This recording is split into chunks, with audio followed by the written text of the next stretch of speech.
দেখতে দেখতে কিন্তু পুজোও চলে এসেছে বলুন। আর মাত্র কয়েকদিনেরই অপেক্ষা। আপনাদের কি পুজোর কেনাকাটা শুরু হয়ে গেছে? আমরা কিন্তু এখানে এই রাখির জন্যই আসছিলাম, দাদার জন্য কিছু নেব বলে। তো আসার সঙ্গে সঙ্গে এই জিন্সটি চোখে পড়ল, ভারী সুন্দর লাগছিল। ও হচ্ছে প্রায় অনেক দিন ধরেই বলছে যে এরকম একটি জিন্সটি নেবে, ওর কাছে এরকম জিন্সটা নেই। তো আমি ভাবলাম ঠিক আছে, এবার যখন পড়তে চাচ্ছে তো দেখতেও কিন্তু কাপড়টা ভালোই লাগছিল। তো আমি বললাম তাহলে আমিও এখান থেকে একটি জিন্স নিবো।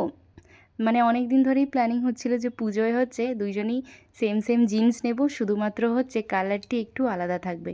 আর এখানে জানেন কাপড়ের কোয়ালিটিগুলোও খুব ভালো ছিল। তো ওকে বললাম যে ঠিক আছে, এখন তো নিচ্ছি না, তাহলে পরে আসবো। আগে দাদার জন্য কিছুটা দেখে নিই, তারপরে আমরা পরে এগুলো না হয় দেখব। রাত হয়ে যাচ্ছিল, বন্ধ হয়ে যাবে যদি। আর এখানে হচ্ছে ও দাদার জন্য শার্টগুলো দেখছিল, আর আমি এখানে সাইডে দাঁড়িয়ে রয়েছি। আর এই শার্টটা কিন্তু হালকা কালারের একটা ছিল, যেটা ওর হচ্ছে পছন্দ। পরে আমি বললাম যে হাফ শার্টগুলো যেটা রাখা রয়েছে সেগুলোর কালেকশনগুলোও ভারী সুন্দর। তো ও বলছিল দিলে ফুল শার্টটাই দাও, সামনে আবার ঠান্ডা পড়ে গেলে ঠান্ডার মধ্যেও মানে পাহাড়ে যেতে পারবে পরে আর কি। আর এগুলো সমস্ত হচ্ছে টি শার্টের কালেকশনগুলো।